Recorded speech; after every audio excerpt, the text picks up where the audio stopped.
ഈ വീഡിയോയിൽ ഇന്നത്തെ ഗ്ലോബൽ അപ്ഡേറ്റ്സ് ആണ് നമ്മൾ നോക്കുന്നത്. അപ്പോൾ അതിൽ നമ്മൾ ആദ്യമേ ഒരു കോമഡി വാർത്തയിൽ നിന്ന് നമുക്ക് തുടങ്ങാം. കോമഡി വാർത്ത എന്ന് പറയുന്നത് ബംഗ്ലാദേശാണ്.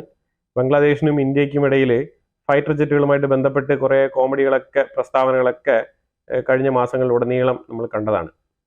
അപ്പോൾ ഇതിനകത്ത് ഏറ്റവും കൂടുതൽ നമുക്ക് ഇതിനകത്ത് പറയാനുള്ളത് ബംഗ്ലാദേശ് പാകിസ്ഥാൻ്റെ അടുത്ത്, അതായത് റിപ്പറേഷൻ ചോദിച്ചിരിക്കുകയാണ്. റിപ്പറേഷൻ എന്ന് പറഞ്ഞു കഴിഞ്ഞാൽ ഈ 1971 ബംഗ്ലാദേശ് പാകിസ്ഥാനിൽ നിന്ന് സെപ്പറേറ്റ് ആകുന്ന സമയത്ത് ഈ മെയിൻലാൻഡ് പാകിസ്ഥാനിൽ നിന്നും സെപ്പറേറ്റ് ആകുമ്പോൾ അവർക്ക് കിട്ടേണ്ട ഒരു വിഹിതം, ആ ഒരു വിഹിതം എന്ന് പറഞ്ഞാൽ ഏതാണ്ട് $4.5 ബില്യൺ വർത്ത് വരും ആ ഒരു റിപ്പറേഷൻ എമൗണ്ട് എന്ന് പറയുന്നത്. അപ്പൊ ആ ഒരു റിപ്പറേഷൻ ഇപ്പം ഡിമാൻഡ് ചെയ്യുകയാണ് ബംഗ്ലാദേശ്, അതായത് ഫ്രണ്ട്ലി മാനറിൽ ചോദിക്കുകയാണ്. അതായത് നിങ്ങൾ അത് തന്നു കഴിഞ്ഞാൽ ഞങ്ങൾ അത് വെച്ചിട്ട്, അതായത് ഏതാണ്ട് ഒരു 400 കോടിയോളം വരും, അത് സഹകരണ മനോഭാവത്തോടു കൂടി അത് പാകിസ്ഥാൻ ആ ഒരു ഫണ്ട് ഞങ്ങൾക്ക് തന്നു കഴിഞ്ഞാൽ ഞങ്ങൾ ബംഗ്ലാദേശ് എയർഫോഴ്സിന് വേണ്ട ഫൈറ്റർ ജെറ്റുകൾ പർച്ചേസ് ചെയ്ത്, ബംഗ്ലാദേശിന് 4 ചുറ്റിലും ഇന്ത്യയാണ് ബോർഡർ, പിന്നെ കിടക്കുന്നത് കടൽ തീരമാണ്, അത് ബംഗാൾ ഉൾക്കടലിന്റെ കടൽ തീരമാണ് അവർക്കുള്ളത്. ഇതിലുപരി അവർ ഈ ഒരു ഫൈറ്റർ ജെറ്റുകൾ എവിടെ കൊണ്ട് ഉപയോഗിക്കാനാണ് നമുക്കൊരു പിടുത്തമില്ല. അപ്പൊ എന്തായാലും ഇന്ത്യയെ കൗണ്ടർ ചെയ്യുന്ന ഭാഗമായിട്ടാണ് അവർ ചോദിച്ചിരിക്കുന്നത്. അതായത് പാകിസ്ഥാനും ബംഗ്ലാദേശും തമ്മിൽ ഒരു ഫ്രണ്ട്ലി മാനറിൽ തന്നെ ഉപയോഗിക്കാൻ പറ്റുന്ന രീതിയിൽ ഒരു ജോയിന്റ് വെഞ്ചർ എന്നുള്ള നിലയിലാണ് ഈ ഒരു ഫൈറ്റർ ജെറ്റുകൾ പർച്ചേസ് ചെയ്യാൻ തീരുമാനിച്ചിരിക്കുന്നത്. അപ്പൊ ഇത് കോമഡി എന്ന് പറയുന്നതിൽ ഒരു ഫാക്ടർ ഉണ്ട്. ഈ കോമഡി ഫാക്ടർ എന്ന് പറഞ്ഞാൽ പാകിസ്ഥാന് തന്നെ അവിടെ പൈസ ഇല്ലാത്ത അവസ്ഥയാണ്. ഇതിന്റെ ഇടയ്ക്കാണ് ബംഗ്ലാദേശ് പാകിസ്ഥാന്റെ അടുത്ത് പോയിട്ട് $4.5 ബില്യൺ ഒക്കെ ചോദിക്കാന്ന് പറഞ്ഞാൽ ഇതിനേക്കാളും മികച്ച തമാശ പിന്നെ ഇന്നത്തെ ദിവസം നമുക്ക് കേൾക്കാനില്ല എന്നുള്ളതാണ്. ഈ വായിച്ച വാർത്തകളിൽ ഇതിന് ഏറ്റവും കോമഡി ആയിട്ട് തോന്നിയത് കൊണ്ടാണ് ഞാൻ ആദ്യമേ തന്നെ അത് പറഞ്ഞ് അവസാനിപ്പിച്ചത്. നടക്കുമോ ഇല്ലയോ എന്നുള്ളതൊക്കെ നമുക്കിത് ഒറ്റ ലൈനിൽ തന്നെ വായിച്ചെടുക്കാൻ പറ്റിയ കാര്യമാണ്. ഇത് 0.0% പോലും നടക്കാൻ സാധ്യതയില്ലാത്തൊരു വിഷയമാണ്. ഇന്റർനാഷണൽ ക്രിമിനൽ കോർട്ട് ICC അവര് ഹംഗറിയുടെ പ്രൈം മിനിസ്റ്റർ ഓർബന് ഒരു എൻക്വയറി ലെറ്റർ അയച്ചിരിക്കുകയാണ്. അതായത് ബെഞ്ചമിൻ നെതന്യാഹു എന്ന് പറഞ്ഞ് ICC international criminal court warrant പുറപ്പെടുവിച്ചിരിക്കുന്ന ആ ഒരു വ്യക്തി ഹംഗറി വിസിറ്റ് ചെയ്തപ്പോൾ താങ്കൾ എന്തുകൊണ്ട് അറസ്റ്റ് ചെയ്തില്ല എന്നുള്ളതിന്റെ എക്സ്പ്ലനേഷൻ ചോദിച്ചുകൊണ്ടാണ് ഈ ഒരു ലെറ്റർ വന്നിരിക്കുന്നത്, റിക്വസ്റ്റ്. ഇത് ഓൾറെഡി തന്നെ ഓർബൻ പറഞ്ഞു കഴിഞ്ഞു, ICCയിൽ നിന്നും ഞങ്ങൾ പുറത്താണ്, ഇനി ഞങ്ങൾ ICCയുമായിട്ട് യാതൊരു രീതിയിലുള്ള ബന്ധവും പുലർത്താൻ പോകുന്നില്ല എന്നുള്ളത് തറപ്പിച്ച് പറഞ്ഞതാണ്. പക്ഷേ ICCയുടെ ഒരു പ്രൊസീജിയർ അനുസരിച്ച് അവർക്ക് ഈ കത്ത് അയച്ചേ പറ്റൂ. അതുകൊണ്ടാണ് അവർ മാൻഡേറ്ററി ആയിട്ട് അയച്ചിരിക്കുന്നത്. ഇതിന് റെസ്പോണ്ട് ചെയ്യുമോ ചെയ്യില്ലയോ ഇതൊക്കെ ഹംഗറിയിലെ ഓർബണുമായിട്ട് ബന്ധപ്പെട്ടിരിക്കുന്നു. ഇനിയിപ്പോൾ ഓർബണിന്റെ മേളിലും കൂടെ ഒരു അറസ്റ്റ് വാറന്റ് പുറപ്പെടുവിക്കാനുള്ള സാധ്യത നമ്മൾ കാണുന്നുണ്ട് ICCയിൽ നിന്നും. കാരണം ICC ഇങ്ങനെ വിചിത്രമായ ചില പരിപാടികളൊക്കെ ഇടയ്ക്കിടയ്ക്ക് ഇങ്ങനെ കാണിക്കാറുണ്ട്. ഇസ്രായേലിന്റെ IDF പറഞ്ഞിരിക്കുന്നത് ഞങ്ങൾ ഗാസയിൽ നിന്നോ അല്ലെങ്കിൽ ഗാസയിലെ യുദ്ധം എപ്പോൾ അവസാനിപ്പിക്കുമെന്നോ അതേപോലെ ലെബനനിൽ നിന്നോ സിറിയയിൽ നിന്നോ പുറത്തു പോവാൻ IDFനെ പിൻവലിക്കാൻ തീരുമാനിച്ചിട്ടില്ല, ഞങ്ങൾ അവിടെ തന്നെ ഉണ്ടാവും. ഞങ്ങളിപ്പോൾ എവിടെയൊക്കെ ഞങ്ങളുടെ മിലിറ്ററി പോസ്റ്റുകൾ സ്ഥാപിച്ചിട്ടുണ്ടോ അവിടെയൊക്കെ ഞങ്ങൾ സ്ഥിരമായിട്ട് നിലനിൽക്കും IDF പോസ്റ്റ് എന്നാണ് പറഞ്ഞിരിക്കുന്നത്. അതായത് സിറിയ ഉൾപ്പെടെ ലെബനാൻ ഉൾപ്പെടെ ഗാസയ്ക്കും ഈ ഒരു സ്റ്റേറ്റ്മെന്റ് ബാധകമാണ്. ഇത് ഇസ്രായേൽ ഗഡ്സ് എന്ന് പറയുന്ന ഇസ്രായേലിന്റെ ഡിഫൻസ് മിനിസ്റ്ററാണ് ഈ ഒരു സ്റ്റേറ്റ്മെന്റ് പുറപ്പെടുവിച്ചിരിക്കുന്നത്. കാരണം ഇതിനകത്ത് ജോർദാന്റെ ഭാഗത്തുനിന്നും, ഈ ജോർദാനിൽ പണ്ട് തൊട്ടേ ഈ പാലസ്തീനികളാണ് ഏറ്റവും കൂടുതൽ ജോർദാനിലുള്ളത്. അപ്പൊ പാലസ്തീന്റെ ഉള്ളിൽ നിന്നും ഇസ്രായേലിനെതിരെ ഒരു മൂവ്മെന്റ് ക്രിയേറ്റ് ആയിട്ടുണ്ട്. അത് ബ്രദർഹുഡിന്റെ ആൾക്കാരാണ് ഇതിന്റെ പുറകിൽ ഇത്രമാത്രം സ്ട്രെങ്തൻ ചെയ്ത് ഈ ഒരു മൂവ്മെന്റ് ക്രിയേറ്റ് ചെയ്തത്. ഇതിനകത്ത് ഇവർ ഗാസയ്ക്കുള്ളില് ഹമാസ് ഹെൽപ്ലെസ് സിറ്റുവേഷൻ ഫേസ് ചെയ്ത് നിൽക്കുന്നത് കൊണ്ടാണ് ഇവരൊരു എക്സ്റ്റേണൽ ഫോഴ്സ് ആയിട്ട് ജോർദാന്റെ ഭാഗത്ത് നിന്ന് ഒരു ടീമിനെ തയ്യാറാക്കാൻ ഇവർ റെഡിയായത്. അപ്പൊ അങ്ങനെ തയ്യാറാക്കിയത് ജോർദാൻ ഗവൺമെന്റ് ഇതിനെ കണ്ടെത്തിയിട്ടുണ്ട്. ജോർദാൻ ഗവൺമെന്റിന്റെ നിർദ്ദേശപ്രകാരം 16 പേരടങ്ങുന്ന ഒരു സംഘത്തിനെ ജോർദാൻ അറസ്റ്റ് ചെയ്തിട്ടുണ്ട്. അവർ ഇസ്രായേലിനെതിരെ റോക്കറ്റുകൾ, ചെറിയ മിനി ലോഞ്ചറുകൾ, ഇതെല്ലാം തന്നെ ലോഞ്ചർ പാഡുകൾ, ഇതെല്ലാം തന്നെ അവർ കരുതി ഇസ്രായേലിനെതിരെ ഒരു ആക്രമണം നടത്താൻ വേണ്ടിയിട്ട് കരുതി കൂട്ടിയിരുന്ന ഒരു ടൈം ലൈനിലാണ് ഇവരെ അറസ്റ്റ് ചെയ്തിരിക്കുന്നത് ജോർദാൻ ഗവൺമെന്റ്. പിന്നെ ഇസ്രായേൽ ഒട്ടും പ്രതീക്ഷിക്കാത്ത ഒരു സംഭവം അമേരിക്ക ചെയ്തിട്ടുണ്ട്. അമേരിക്ക ചെയ്തത് എന്താണെന്ന് പറഞ്ഞാൽ അമേരിക്ക സിറിയയുടെ ഭാഗത്തു നിന്നും ട്രൂപ്പ് വിഡ്രോവൽ അവർ തുടങ്ങിയിരിക്കുകയാണ്. ഞാനിപ്പോൾ ഇവിടെ ഒരു മാപ്പ് കാണിക്കാം. ഈ ഒരു മാപ്പ് അസാദ് ഭരണകൂടം സിറിയ ഭരിച്ചിരുന്ന ടൈമിലുള്ള മാപ്പാണ്. അപ്പൊ ഇങ്ങനെയാണ് ഈ ഒരു മാപ്പ് ഉണ്ടായിരുന്നത്. ഇവിടെ താഴെ നിങ്ങളൊരു സ്പോട്ട് കാണത്തില്ലേ, അതായത് ജോർദാനും സിറിയയും ബോർഡർ ഷെയർ ചെയ്യുന്ന ആ ഒരു ഭാഗത്ത് ഒരു ബേസ് ഉണ്ട്. ഇതൊരു അമേരിക്കൻ ബേസ് ആണ്. അൽ തുൻഫ് എന്നാണ് ഈ ഒരു ബേസിന്റെ പേര്. ഈ അൽ തുൻഫ് എന്ന് പറഞ്ഞ സ്ഥലത്തുള്ള ബേസ് ജോർദാനും സിറിയയ്ക്കും ഈക്വലി ബെനിഫിറ്റ് ആവുന്ന രീതിയിൽ അമേരിക്ക സ്ഥാപിച്ചിരിക്കുന്ന ഒരു അമേരിക്കൻ ബേസ് ആണ് ഇത്, അൽ തുൻഫ് എന്ന് പറയുന്നത്. ഇത് റിമൂവ് ചെയ്യുന്നില്ല, ഈ ഒരു ബേസ് ഇവിടെ ഉണ്ടാവും. പക്ഷെ ഇതിലുപരിയായിട്ട് 4 അഡീഷണൽ ബേസ് US ബേസ് സിറിയക്കുള്ളിലുണ്ട്. അതായത് ഈ ഒരു സിറിയൻ ഡെമോക്രാറ്റിക് ഫ്രണ്ട് എന്ന് പറയുന്ന ആ ഒരു SDF എന്ന് പറഞ്ഞ ആ ഒരു സംഘടനയുടെ പിൻബലത്തോടു കൂടിയാണ്, അവരുടെ സപ്പോർട്ടോടു കൂടിയാണ് അമേരിക്കൻ ബേസ് അവിടെ പ്രവർത്തിക്കുന്നത് സിറിയക്കുള്ളിൽ. ഇതിനകത്ത് 3 ബേസുകൾ നമ്മൾ മെയിൻ ആയിട്ട് നോക്കേണ്ടതുണ്ട്. ഈ മാപ്പിൽ നിങ്ങൾ നോക്കിക്കഴിഞ്ഞാൽ മനസ്സിലാക്കാൻ പറ്റും. ഇതിനകത്ത് വ്യക്തമായിട്ട് ആ 4 ബേസുകളുടെ പേര് പറയുന്നുണ്ട്. ഒന്ന് ഗ്രീൻ വില്ലേജ് എന്ന് പറഞ്ഞ ആ ഒരു സ്ഥലത്തുള്ള ബേസ്, 2 കൊനാക്കോ എന്ന് പറഞ്ഞ ആ ഒരു സ്ഥലത്തുള്ള ബേസ്. ഈ കൊനാക്കോ ബേസ് എന്ന് പറയുന്നത് ഓയിൽ ഫീൽഡുമായിട്ട് ബന്ധപ്പെട്ട് വരുന്ന ബേസ് ആണ്. കംപ്ലീറ്റ് ഓയിൽ ഡോങ്കി ഇൻസ്റ്റാലേഷൻസ് അവിടെ ഉണ്ട്. ഈ ഡോങ്കീസ് എന്ന് പറയുന്നത് ഈ ഓയിൽ കുഴിച്ചെടുക്കുന്ന ആ ഒരു മെഷീനാണ്. ഈ 24 hours ഇങ്ങനെ വർക്ക് ചെയ്തുകൊണ്ടിരിക്കുന്ന ഒരു മെഷീൻ. ആ മെഷീനാണ് ഈ ഒരു ഡോങ്കി വെൽ എന്ന് പറയുന്നത്. ഈ ഡോങ്കി വെൽസിന്റെ പ്രൊട്ടക്ഷന് വേണ്ടിയിട്ടാണ് ഏറ്റവും കൂടുതൽ ഈ ഒരു കൊനാക്കോ എന്ന് പറഞ്ഞ സ്ഥലത്ത് US-ന്റെ ഒരു ബേസ് പ്രവർത്തിച്ചുകൊണ്ടിരിക്കുന്നത്. കാരണം US അതിൽ നിന്ന് എണ്ണയും കൂടെ എടുക്കുന്നുണ്ട്. അതും കൂടെ നമ്മൾ പറയാതിരിക്കാൻ വയ്യ. പിന്നെ അതിന്റെ തൊട്ട് മുകളിൽ യൂപ്രട്ടീസ് തൊട്ട് മുകളിൽ ഒരു പെട്രോൾ ബേസ് ഉണ്ട്. അതിലുപരിയായിട്ട് ഒരു വെപ്പൺ ബേസും കൂടെ ഉണ്ട്. അതായത് ഇവരുടെ എയർക്രാഫ്റ്റ് ഒന്ന് ഇറങ്ങാനും പോകാനും ഏതെങ്കിലും ആയുധങ്ങൾ കൊണ്ടുവരുന്നെങ്കിൽ ആ രീതിയിൽ ഉള്ള ഷിപ്മെന്റും കാര്യങ്ങളൊക്കെ നടത്താൻ വേണ്ടിയിട്ടും റുമൈലി എന്ന് പറഞ്ഞ ഒരു സ്ഥലത്ത് ഒരു ബേസ് ഉണ്ട്. ഈ 4 ബേസ് ആണ് അമേരിക്കൻ ബേസ് ആയിട്ട് ഈ ജോർദാൻ ബോർഡറിലുള്ള ആ ഒരു ബേസ് ഒഴികെ ഉള്ള 4 അഡീഷണൽ ബേസുകൾ സിറിയക്കുള്ളിൽ അമേരിക്ക സ്ഥാപിച്ചിരിക്കുന്നത്. ഇതാണ് നമ്മൾ ഏറ്റവും ഇമ്പോർട്ടന്റ് ആയിട്ട് മനസ്സിലാക്കേണ്ടത്. ഇപ്പൊ ഇതിനകത്ത് 13-ാം തീയതി മുതൽ ഇവർ ട്രൂപ്പ് വിഡ്രോവൽ സ്റ്റാർട്ട് ചെയ്തിരിക്കുകയാണ്. പക്ഷെ ഇത് പുറത്ത് പറഞ്ഞിട്ടില്ല. അതാണ് നമ്മൾ ഇതിനകത്ത് മനസ്സിലാക്കേണ്ടത്. ഇന്ന് വാർത്തകൾ പുറത്ത് വന്ന് തുടങ്ങിയിട്ടുണ്ട്. 19-ാം തീയതി മുതൽ അഡീഷണൽ ആയിട്ടുള്ള ട്രൂപ്പുകളെല്ലാം കൂടെ വിഡ്രോവൽ നടക്കുന്നതായിരിക്കും. അതായത് കൊനാക്കോ എന്ന് പറഞ്ഞ ആ ഒരു ബേസ് പൂർണ്ണമായിട്ടും 19-ാം തീയതിയോടുകൂടി കാലിയാവുമെന്നാണ് പറഞ്ഞിരിക്കുന്നത്. ഏതാണ്ട് 700-ലധികം വാഹനങ്ങൾ അവിടെ നിന്ന് കയറ്റി വിട്ട് കഴിഞ്ഞു എന്നാണ് പറയുന്നത്. അപ്പൊ നമ്മൾ ഇതിനകത്ത് മനസ്സിലാക്കേണ്ട പ്രധാനപ്പെട്ട കാര്യം എന്ന് പറഞ്ഞാൽ, ഈ അമേരിക്കൻ ട്രൂപ്പ് ഇവിടെ നിന്ന് വിഡ്രോ ചെയ്ത് കഴിഞ്ഞാൽ തുർക്കി കുറച്ചുകൂടെ സ്ട്രെങ്തൻ ചെയ്യാൻ ശ്രമിക്കും. അതേപോലെ തന്നെ ഈ ഒരു കുർദിസ്ഥാൻ മേഖലയിൽ തുർക്കി ഓൾറെഡി തന്നെ ഒരു എഗ്രിമെന്റും പീസ് എഗ്രിമെന്റ് ഒക്കെ ഉണ്ടാക്കിയെങ്കിലും അത് എത്രമാത്രം നിലനിൽക്കും എന്നുള്ളത് കോമൺലി സിറിയക്കുള്ളിൽ തന്നെ ഡൗട്ട്ഫുൾ ആയിട്ടുള്ള ഒരു വിഷയമാണ്. ഇതിലുപരിയായിട്ട് ഈ സിറിയൻ ഡെമോക്രാറ്റിക് ഫ്രണ്ടും ഈ HTS-ഉം കൂടി 2 ആഴ്ചയ്ക്ക് മുമ്പ് ഒരു ഓയിൽ കരാറുമായിട്ട് ബന്ധപ്പെട്ട ഒരു എഗ്രിമെന്റ് സൈൻ ചെയ്തിട്ടുണ്ട്. ഈ കൊനാക്കോ എന്ന് പറഞ്ഞ ഒരു ബേസ് അമേരിക്ക വിഡ്രോ ചെയ്യുന്നതിന്റെ പ്രധാനപ്പെട്ട കാരണം ഈ ഒരു ഓയിൽ എഗ്രിമെന്റ് ആണെന്നാണ് പൊതുവിൽ പറയപ്പെടുന്നത്.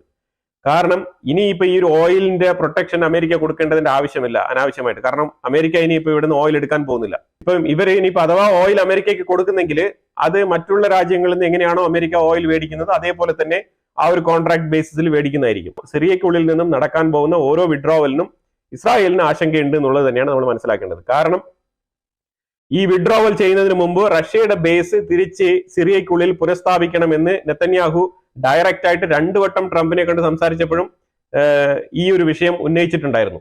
പക്ഷെ അത് ഇതുവരെ അതിനെക്കുറിച്ചുള്ള ഒരു നീക്കുപോക്കും നടന്നിട്ടില്ല. അതുകൊണ്ട് തന്നെയാണ് ട്രംപിനെ കണ്ട് നേരിട്ട് സംസാരിച്ചപ്പോൾ തുർക്കിയെ സിറിയക്കുള്ളിൽ ഒരു കൺട്രോൾഡ് ഏരിയയിൽ നിർത്തണം എന്ന് ആവശ്യപ്പെട്ടത്. അമേരിക്ക വിഡ്രോവൽ കഴിഞ്ഞതിന് ശേഷം മാത്രമേ മനസ്സിലാവുള്ളൂ തുർക്കി എത്രമാത്രം ഈ ഒരു ചൊൽപ്പടിക്ക് നിൽക്കും, അഥവാ ഇനി ഇസ്രായേലിനെതിരെ വീണ്ടും ഇനി വരാനുള്ള സാധ്യതയുണ്ടോ എന്നുള്ളതൊക്കെ ഇനി പൂർണ്ണമായിട്ടും ഈ ഒരു അമേരിക്കൻ ട്രൂപ്പ് സിറിയയിൽ നിന്നും വിഡ്രോ ചെയ്തതിനു ശേഷം മാത്രമേ മനസ്സിലാക്കാൻ പറ്റുള്ളൂ.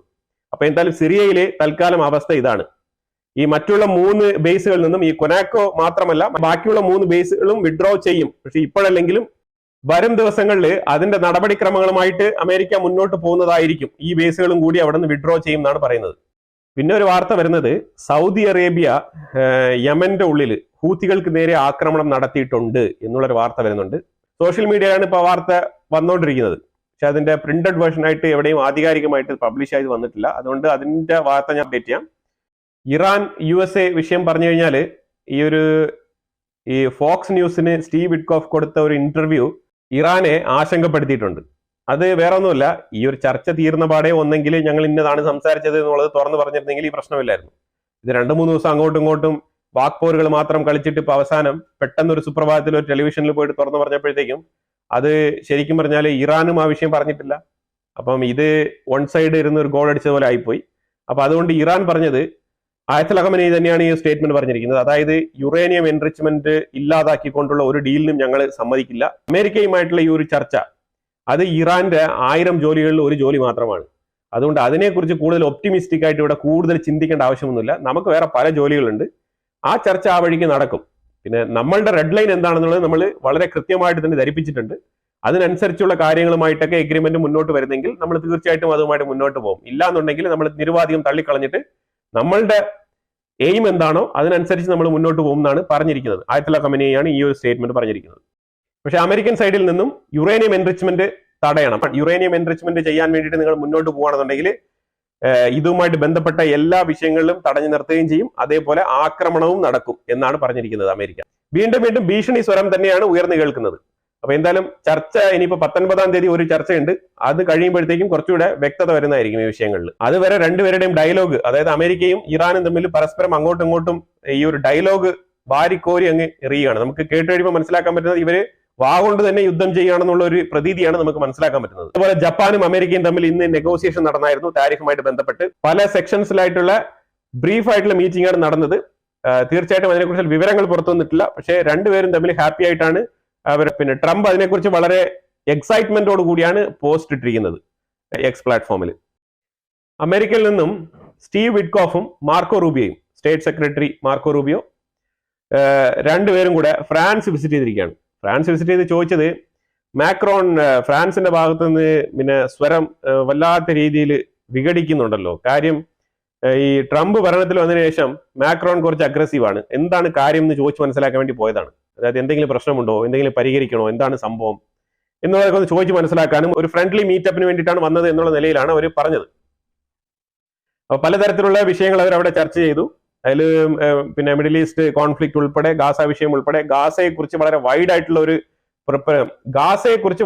ആയിട്ടുള്ള ഒരു അഭിപ്രായമാണ് മാക്രോൺ ഉള്ളതെന്നും, അതായത് Israel, Saudi, Arab world normalisation ഉൾപ്പെടെ ഗാസയിൽ നിന്നും ഫുൾ IDF ഇവാക്യുവേഷൻ ഉൾപ്പെടെയുള്ള കാര്യങ്ങളൊക്കെ ഉൾപ്പെടുത്തിക്കൊണ്ടാണ് മാക്രോൺ സംസാരിച്ചത് എന്നാണ് വാർത്തകൾ പുറത്തു വരുന്നത്. ഫ്രാൻസിന്റെ പ്രപ്പോസലൊക്കെ ഒന്നെങ്കിൽ അമേരിക്ക ത്രൂ ഇംപ്ലിമെന്റ് ചെയ്യണം, അല്ലാന്നുണ്ടെങ്കിൽ അറബ് കൺട്രീസ് ത്രൂ ഇംപ്ലിമെന്റ് ചെയ്യണം. അപ്പം ഫ്രാൻസ് സ്വീകരിച്ചിരിക്കുന്ന മാർഗം എന്ന് പറഞ്ഞാൽ അറബ് കൺട്രീസ് ത്രൂ ഇംപ്ലിമെന്റ് ചെയ്യാനാണ് ഉദ്ദേശിക്കുന്നത്. പക്ഷേ അറബ് വേൾഡ് ഇപ്പൊ തന്നെ പാർഷ്യലി ഒരു വിഭാഗത്തിലുള്ള ആൾക്കാർ ഇപ്പം ഹൂത്തിയുമായിട്ട് കുടുങ്ങിക്കിടക്കുന്ന ഒരു അവസ്ഥയിലാണ്. ആ രീതിയിൽ കാര്യങ്ങൾ മുന്നോട്ട് പോവാണ്. അപ്പൊ ആ ഒരു സാഹചര്യത്തിൽ എങ്ങനെയാണ് ഈ ഒരു ഗാസയുടെ പ്ലാനൊക്കെ കൊണ്ട് സ്ട്രക്ചർ ചെയ്ത് ഇംപ്ലിമെന്റ് ചെയ്യാൻ പോകുന്നത് നമുക്ക് അറിയത്തില്ല. അതുകൊണ്ട് തന്നെയാണ് പറഞ്ഞത് മാക്രോൺ കൂട്ടിയാൽ കൂടില്ല ഈ ഒരു ഗാസ വിഷയം. അത് കുറച്ചുകൂടെ ഡീപ്പർ ലെവലിൽ തിങ്ക് ചെയ്യേണ്ട വിഷയമാണ്. അതിലുപരിയായിട്ട് മാക്രോൺ ഒരു വിഷയം കൂടെ പറഞ്ഞിരിക്കുന്നത്, ഇന്ത്യ, ജർമ്മനി, ബ്രസീൽ പോലത്തെ രാജ്യങ്ങൾക്കൊക്കെ യുണൈറ്റഡ് നേഷൻ സെക്യൂരിറ്റി കൗൺസിലിൽ പെർമനന്റ് മെമ്പർഷിപ്പ് കൊടുക്കണം, സ്പെഷ്യലി ഇന്ത്യക്ക് കൊടുക്കണം എന്നാണ് പറഞ്ഞിരിക്കുന്നത്. കാരണം നമ്മളിപ്പോൾ ഒരു 66 കോടിയുടെ ഒരു ഡീല് റഫേലുമായിട്ട് ബന്ധപ്പെട്ട് ചെയ്തായിരുന്നു, മെറൈൻ ഫൈറ്റർ ജെറ്റുകൾ. നല്ലൊരു ബിസിനസ് നെഗോഷിയേറ്റർ ആണ് മാക്രോൺ. ലെബനാനെ പിന്തുണയ്ക്കുന്നതിനും ഈ ബിസിനസ് താല്പര്യങ്ങൾ തന്നെയാണ്. ആഫ്രിക്കയിൽ കിടന്ന് നാണം കിടന്നതിന്റെയും കാരണം ഈ ഒരു ബിസിനസ് താല്പര്യം തന്നെയാണ്. ഇതേപോലെ ബിസിനസ് ചെയ്യുന്നത് കൊണ്ട് തന്നെയാണ് മാക്രോൺ അൾട്ടിമേറ്റ്ലി അവരെന്ത് ബിസിനസ്സും ബിസിനസ് ചെയ്തതുകൊണ്ട് മാത്രം ഇന്ത്യയെ പിന്തുണയ്ക്കണം എന്നില്ല. പക്ഷെ ഇന്ത്യയെ നിരുപാധികം പിന്തുണച്ചിട്ടുണ്ട്. അതായത് ഇന്ത്യക്ക് പൂർണ്ണ പിന്തുണ നൽകിയിട്ടുണ്ട്. ഇന്ത്യക്ക് വേറെ ആർക്കും കൊടുത്തില്ലെങ്കിലും ഏറ്റവും പോപ്പുലേഷൻ, അതായത് വേറെ ആർക്കും കൊടുത്തില്ലെങ്കിലും നമ്പർ 1 പോപ്പുലേഷൻ വേൾഡിൽ ഹാൻഡിൽ ചെയ്യുന്ന ഇന്ത്യ, ഡെമോക്രാറ്റിക് നേഷൻ ആയ ഇന്ത്യക്ക് യുണൈറ്റഡ് നേഷൻ സെക്യൂരിറ്റി കൗൺസിലിൽ ഒരു പെർമനന്റ് അംഗത്വം കൊടുക്കണം എന്നാണ് പറയുന്നത്. ഇതിലിപ്പം അമേരിക്ക ഓക്കെയാണ്, ഫ്രാൻസ് ഓക്കെയാണ്, UK ഒരു പരിധിവരെ ഓക്കെയാണ്, റഷ്യയും ഓക്കെയാണ്. ഇപ്പൊ ഇതിനകത്ത് സപ്പോർട്ട് തരാത്ത ഒരേ ഒരു രാജ്യം എന്ന് പറഞ്ഞാൽ ചൈനയാണ്. ചൈനയെ അനുകൂലിച്ച് ഇന്ത്യയിൽ ഒരുപാട് ആൾക്കാരുണ്ട്, അത് വേറെ കാര്യം. പക്ഷെ ചൈന ഒരിക്കലും ഇന്ത്യയെ UNSCയിൽ, യുണൈറ്റഡ് നേഷൻ സെക്യൂരിറ്റി കൗൺസിലിൽ മെമ്പർ ആവാൻ സമ്മതിക്കുമോ എന്ന് ചോദിച്ചു കഴിഞ്ഞാൽ അതൊരു ചോദ്യചിഹ്നമാണ്. പല വിഷയങ്ങളിലും ചൈന ഇവിടെയൊക്കെ നമുക്ക് ട്രേഡ്, സഹകരണം, അമേരിക്കയെ ചെറുക്കണം എന്നൊക്കെ പറയും. ബോർഡറിൽ നല്ല രീതിയിൽ നമുക്കെതിരെ ഫേസ് ഓഫ് ചെയ്ത് നിൽക്കും. അവിടെ നിന്ന് ഒരു അടി പോലും, ഒരു ഇഞ്ച് പോലും പിന്നോട്ട് പോകില്ല. അതേപോലെ യുണൈറ്റഡ് നേഷൻസിൽ നമുക്കെതിരെ നിൽക്കും. അതേപോലെ പാകിസ്ഥാനെ നിരുപാധികം സപ്പോർട്ട് ചെയ്യും. ഇങ്ങനത്തെ പല പരിപാടികളും ചൈന ചെയ്യും. അപ്പൊ അത് ചെയ്തുകൊണ്ട് തന്നെ ഇരിക്കുന്നത്. അപ്പൊ എന്തായാലും ഫ്രാൻസ് മാത്രം പറഞ്ഞതുകൊണ്ടാവില്ല, വീറ്റോ പവറുള്ള ചൈനയും കൂടെ സമ്മതിക്കണം. അതാണ് നമ്മൾ ഇതിനകത്ത് ഏറ്റവും കൂടുതൽ ആവർത്തിച്ച് പറയേണ്ട ഒരു വിഷയം. IDF എന്താണ് പറഞ്ഞിരിക്കുന്നത് പറഞ്ഞാല്, അതായത് ഇച്ചിരി വെയിറ്റ് ചെയ്യൂ, ഹമാസിനെ ക്രഷ് ചെയ്യുന്ന ഒരു മൊമെന്റിലാണ് ഞങ്ങൾ എത്തിയിരിക്കുന്നത് എന്നാണ് IDF പറയുന്നത്. അതായത് ഞാൻ പറഞ്ഞല്ലോ, ഈ ഗാസയെ സംബന്ധിച്ചിടത്തോളം ഈ ഗാസ ചെറുതായി വരികയാണ്. വളരെ കൺജസ്റ്റഡ് ആയിട്ടുള്ള ഒരു ഏരിയയിൽ പോപ്പുലേഷൻ ഡെൻസിറ്റി കൂടിയിരിക്കുന്ന ചെറിയ മേഖലയിലാണ് ഇനി ആൾക്കാർ തിങ്ങിപ്പാർക്കേണ്ടത്. അങ്ങനെ തിങ്ങിപ്പാർക്കുന്ന മേഖലയിലാണ് ഇനി ഏറ്റവും കൂടുതൽ ആക്രമണങ്ങൾ നടക്കാൻ പോകുന്നത്. ഇസ്രായേലിന്റെ ഭാഗത്ത് പല സൈഡിലുള്ള സിഗ്നേച്ചറും ഒപ്പം പല സംഘടനകളും ആക്രമണം വേണ്ട, നിർത്താം എന്നുള്ള നിലയിലൊക്കെ വന്നതിന്റെ പേരിൽ കുറച്ചിങ്ങനെ സ്ലോ ഡൗൺ ചെയ്ത് വെച്ചിരിക്കുകയാണ് ഈ ഒരു അറ്റാക്ക്. പക്ഷേ എയർ സ്ട്രൈക്ക് വളരെ കൃത്യമായിട്ട് തന്നെ ചെയ്യും, അതിൽ യാതൊരു മാറ്റവും ഇല്ല എന്നുള്ളതാണ്. ഇനിയുള്ള അറ്റാക്കുകളിൽ ഏറ്റവും കൂടുതൽ ഹമാസ് ഭീകരർ കൊല്ലപ്പെടും എന്നാണ് വാർത്തകൾ പുറത്തു വരുന്നത്. കാരണം ഇനി ഏറ്റവും കൂടുതൽ ഹമാസ് ഭീകരർ, അതായത്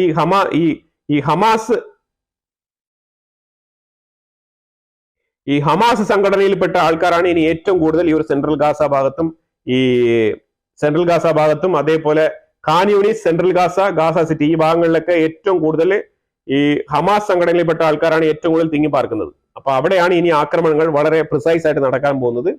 അതുകൊണ്ട് തന്നെ ഇനി കൂട്ട നിലവിളികൾ. അതുകൊണ്ട് തന്നെ ഇനി ഗാസയ്ക്കുള്ളിൽ മരണനിരക്ക് ഏറ്റവും കൂടുതൽ ഉയരാനുള്ള സാധ്യത വളരെ കൂടുതലാണ്. അതിലുപരിയായിട്ട് ഒരു വിഷയം കൂടെ ഹമാസിന്റെ ഭാഗത്ത് നിന്ന് പറഞ്ഞിട്ടുണ്ട്. എയ്ഡൻ അലക്സാണ്ടർ എന്ന് പറഞ്ഞ ആ ഒരു വ്യക്തിയുമായിട്ട് ഞങ്ങൾക്ക് കോണ്ടാക്ട് ചെയ്യാൻ കഴിയുന്നില്ല. ഇസ്രായേലിന്റെ ആക്രമണത്തിൽ, IDF-ന്റെ ആക്രമണത്തിൽ ഒരുപക്ഷെ അയാൾ കൊല്ലപ്പെട്ടിട്ടുണ്ടാവാം. ഇനി അഥവാ അയാൾ കൊല്ലപ്പെട്ടിട്ടുണ്ട് എങ്കിൽ അതിന്റെ ഉത്തരവാദികൾ ഹമാസ് അല്ല, അതിന്റെ ഉത്തരവാദികൾ IDF ആണ്, ഇസ്രായേൽ ആണെന്ന് ഒന്നുകൂടെ ആവർത്തിച്ച് ഹമാസ് പറഞ്ഞിട്ടുണ്ട്. കാരണം അമേരിക്കയുമായിട്ട് നെഗോസിയേഷൻ നടന്നുകൊണ്ടിരിക്കുന്ന ഈ ഒരു സാഹചര്യത്തിൽ ഈ ഒരു സംഭവം സംഭവിച്ചാൽ അത് അമേരിക്ക വളരെ വ്യക്തമായിട്ട് ഈ ഒരേ ഒരു ബന്ദിക്ക് വേണ്ടിയിട്ടാണ് ഏറ്റവും കൂടുതൽ പ്രഷർ ചെയ്യുന്നത് ഹമാസിനെ. കാരണം ഒരേ ഒരു അമേരിക്കൻ പൗരൻ ഹമാസിന്റെ കസ്റ്റഡിയിലുള്ള ഒരു വ്യക്തിയാണ് ഈ ഒരു യുവാവ്. ഈ ഒറ്റ ഒരു യുവാവിനെ വിട്ടുകൊടുത്തു കഴിഞ്ഞാൽ തീർക്കാവുന്ന പ്രശ്നമേ ഉണ്ടായിരുന്നുള്ളൂ. പക്ഷെ ഹമാസിന് അതുപോലും ബുദ്ധിയിൽ ഉദിച്ചില്ല എന്നുള്ളതാണ്. കാരണം മറ്റുള്ള ബന്ദികളെ വെച്ചോളൂ, ഈ ഒരു അമേരിക്കൻ പൗരനെ മാത്രം വിട്ടുകൊടുത്തിരുന്നെങ്കിൽ അമേരിക്കയുടെ അടുത്തെങ്കിലും കുറച്ചുകൂടെ റൂം കിട്ടുമായിരുന്നു സംസാരിക്കാൻ. പക്ഷെ ആ ഒരു വോയിസും കൂടെ നഷ്ടപ്പെട്ട അവസ്ഥയിലാണ് ഇപ്പം ഹമാസ് മാറിയിരിക്കുന്നത്. കാരണം ഇനി അഥവാ ഈ ഒരു എയ്ഡൻ അലക്സാണ്ടർ കൊല്ലപ്പെട്ടിട്ടുണ്ട് എങ്കിൽ അത് ഏത് ആക്രമണത്തിലായാലും, ഇസ്രായേൽ ആയിക്കോട്ടെ ഹമാസ് ആയിക്കോട്ടെ, ഏത് രീതിയിൽ സംഭവിച്ചാലും നഷ്ടം ഹമാസിനായിരിക്കും. അതാണ് ഇതിനകത്ത് നമ്മൾ ഏറ്റവും കൂടുതൽ ആവർത്തിച്ച് പറയേണ്ടത്.